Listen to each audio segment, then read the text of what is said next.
مرگ و میر تا به حال هیچ کس را خبر نکرده است که کی می آید، در جوانی می آید یا در پیری، در طفلی می آید یا عزیزان دل در نوجوانی، در عین بالاخره پهلوانی و حماسه‌نگاری انسان می آید یا در عین مریضی و لال بودن انسان می آید، خبر نکرده است. اما هر کدام از شما می دانید که مرگ و میر هست، آمدنی هست. پدرت کجا شد؟ پدرت کجا شد؟ مادرت کجا شد؟ مادر بزرگت کجا شد؟ اقوامهای گذشته شما کجا رفتن؟ مرگ من معلوم، اما مردن معلوم نیست. مردن معلوم، ایمان بردن معلوم نیست. هر کدامی از شما میدانید که روزی از روزهای به سکرات مرگ گرفتار میشید، چه به عنوان موافق چه به عنوان مخالف، چه بخواهید چه نخواهید. اما مردن معلوم نیست که اون روز کی است، اون ساعت کی است. در خانه هستیم یا بیرون از خانه، در خشکی هستیم یا در دریا. عزیزان دل، در کشور خویش هستیم یا خارج از کشور، در عین آزادی هستیم یا در حالت زندان، هیچ کس نمیداند. مردن معلوم، اما همون عمری که در کتاب لوح المحفوظ خدای رؤوف و مهربان رقم زده است و تکتاز دنیا حضرت عزرائیل آمد و شما مصداق آیه و انتم حینئذ تنظرون شدید، اونجا کامپیوتر شما به کار می آید. مردن معلوم، اون روزی که بالاخره ما می گفتیم که روزی از روزهای مرگ است، میر هست، مردن است، راست بوده است. این کی هست؟ خیلی نگران میشه، خیلی دست پاتون از دست میرن، خیلی پریشان میشه. مردن معلوم، این راست بوده است، آدم میمرده است. این من باورم نمی آمد، این تو جای باور کردن بود است. تو هر چه تفکر میکنی نزدیکتر میشود، و شما نزدیکتر میشود. مردن معلوم، اما باید چی میافتید؟ ای بابا من حاضر میمیرم، من میرم، من چی دارم؟ من دستی خالی هستم یا دستی پر هستم؟ من به بارگاه خدا با دستی پر میرم یا با دستی خالی، با کوه از ایمان میرم یا با کوه از گناه؟ اون زمان به یاد ایمان می آید. ایمان بردن معلوم نیست. آیا من بنده خدا هستم یا بنده شیطان؟ من در واقع تا امروز شیطان را راضی کردم یا خدا را؟ امت محمد رسول الله صلی الله علیه و سلم بودم یا امت بالاخره ابو جهل و عتبه و شیبه و مسلمه کذاب و یا بنده بالاخره فرعون و نمرود و دیقیانوس و اونهایی که بالاخره نام رذائیل بالاخره از خود گذاشت؟ من بنده یکی هستم. اون زمان به یاد ایمان میافته. اما کسی که عزیزان دل ایمان داشته باشد، بزرگترین خرسندی و بزرگترین خوشحالی عزیزان دل اون وقت برای اون انسان میاسد و میباسد. در پوستش عزیزان دل نمیخونجد.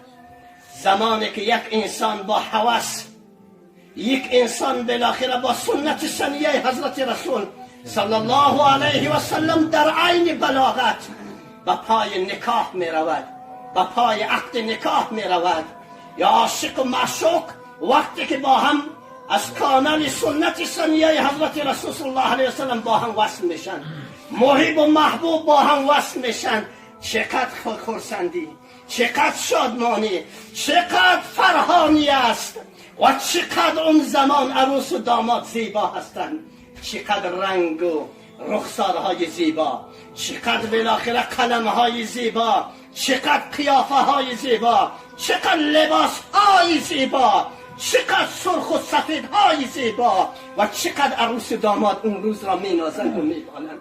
اون روز روزی عروسی اون انسانی با ایمان است. اون روز بزرگترین خرسندی و بزرگترین خوشحالی است عزیزان دل، و میگوید که من برد کردم و خورد نشدم. اما ویل و هلاکت و تباهی باد عزیزان دل برای اون انسانی که عزیزان دل تکتاز دنیا حضرت عزرائیل علیه السلام و سراغش می آید و یادش می آید که بابا من با کوه از گناه و سوی خدای رؤوف و مهربان رسیپار میشم، من هیچی ندارم، دست خالی هستم. اون روز عزیزان دل روزی است که تمام لذایزهایی که در دنیا چشیده کرده است و کامش تلخ و ناگوار بشود، اما تیر از کمان برآمده است، روح از بدن انسان بیرون شده است، دوباره برگشت نیست.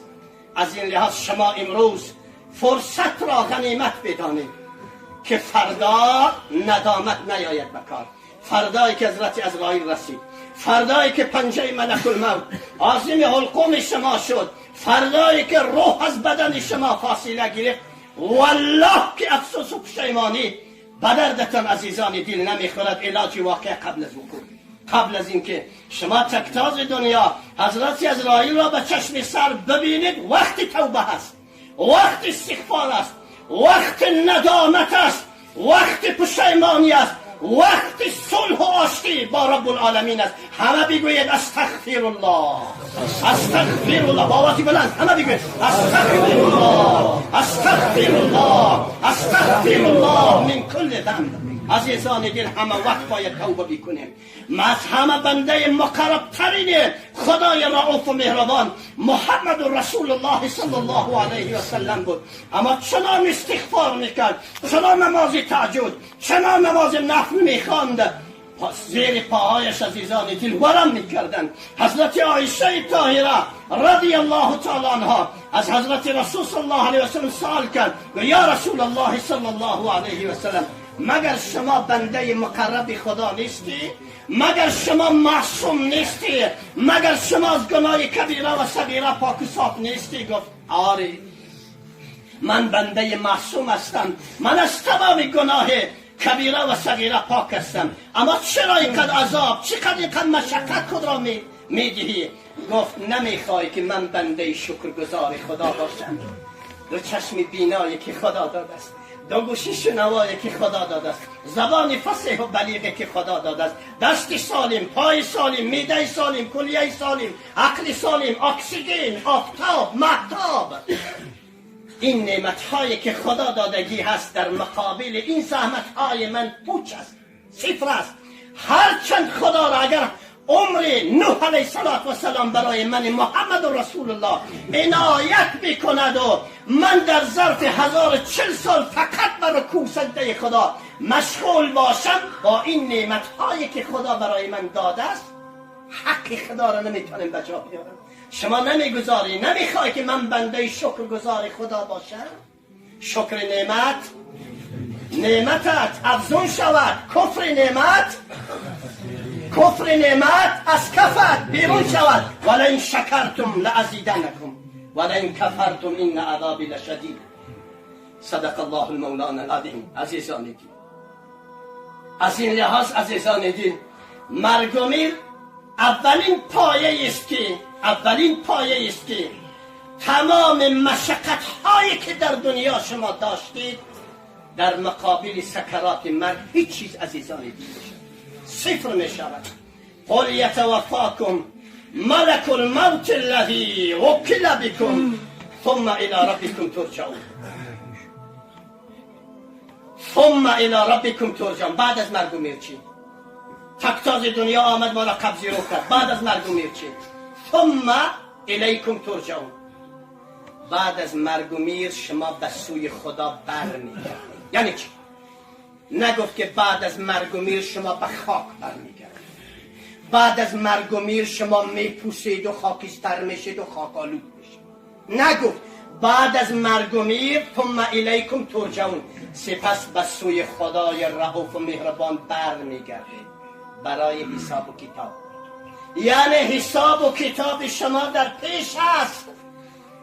فراموش نکنید که این زندگی مفت نیست، این چشم مفت نیست، این بینایی چشم مفت نیست، شنوایی مفت نیست، فصاحت و بلاغت مفت نیست، عقل مفت نیست، کلیه و معده مفت نیست. اینها حساب دارند، کتاب دارند عزیزان دل. ثم الیکم ترجعون، سپس شما به سوی خدای رؤوف و مهربان برمیگردید، حساب و کتاب میگیرید. چند سال عمر دیده، عمر زرین خش را کجا شما مصرف کرده؟ متوجه شده؟ این را از یاد نبرید که حساب و کتاب دارید. شما بنده خاکی هستید، بازگشت شما به سوی خاک است. بالاترین و والاترین قدر و قیمت و منزلت و درجات و کمالات انسان عزیزان دین بعد از مرگ و میر برگشت به سوی خانه ابدی و همیشگی خاک است. ز خاکت آفریدیم، ز خاکت آفریدیم، خاکیان بیدار باش. ز خاکت آفریدیم، خاکیان بیدار باش، خاکیان بیدار باش. خاک بودیم خاک میگردی، در میان هوشیار باش. یعنی چی؟ الانی که در قید حیات هستید بیدار باشید. بابا پنبه های غفلت را بگیرید از گوش، بیدار باشید. این زندگی همیشه نیست، زندگی جاوید نیست. الذی خلق الموت والحیات لیبلوکم ایکم احسن عملا. الذی خلق الموت، خداوند پیش از حیات مرگ را یاد میکند. خداوند مرگ و حیات را آفریده است. اول مرگ را گفت، یعنی این زندگی شما را غافل نکند، شما را فریب ندهد. این فنا می شود، این نابود می شود، این از بین می رود. الذی خلق الموت، اگرچه حیات دارید اما پشت این، اگرچه حیات است زنده هستید، پشت این حیات، پشت این زندگی مرگ است. و بعد از این مرگ دنیا حیات. خدا گفته است حیات، یعنی اون حیات حیاتی جاویدانی است. اون حیات حیاتی همیشگی است. اون حیات است که مرگ دیگر به سراغ شما نمی آید. اون حیات است که مرگ دیگر شما را تهدید نمی کند. خوشیش هم همیشه هست، ناراحتی و عذاب و مشقت و شکنجهش هم همیشگی هست، دائمی هست، اما مرگ دیگر نمی آید. هر چند عذاب داده بشید صدها بار مرگ یاد می کنید. خدایا مرگ برای ما بیار، مرگ میخواهیم، مردن میخواهیم. عذاب هست، مشقت هست، شکنجه هست، مرگ دیگر نیست، مرگ دیگر نیست. عزیزان دل، وقتی که انسان عزیزان دل وفات میکند، شاید چیزی با فرموده است: الموت یاتی بغتة والقبر صندوق العمل.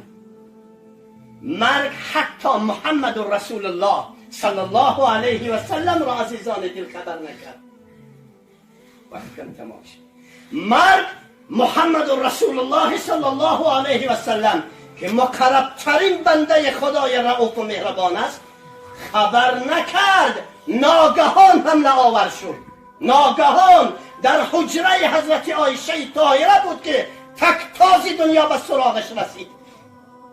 در آغوش حضرت عایشه طاهره بود. بلندش میکرد میخوابان، بلندش میکرد میخوابان و قلبش آتش گرفته بود از تشنگی و میگفت که آب زلال میخواهم، آب زلال. آب را برایش میدادن، کاسه آب را میدادن و در آغوش حضرت عایشه طاهره بود. ناگهان عزیزان دل سرش پایان شد. حضرت عایشه طاهره رضی الله تعالی عنها میگوید من فکر کردم که نیاز به خواب پیدا کرد، خسته شد، میخواد که ما را در رخت خواب من بگذار. و من وقتی که شنا پایان کردم به رخت خوابش دیدم که جان به جان آفرین تصمیم کرد.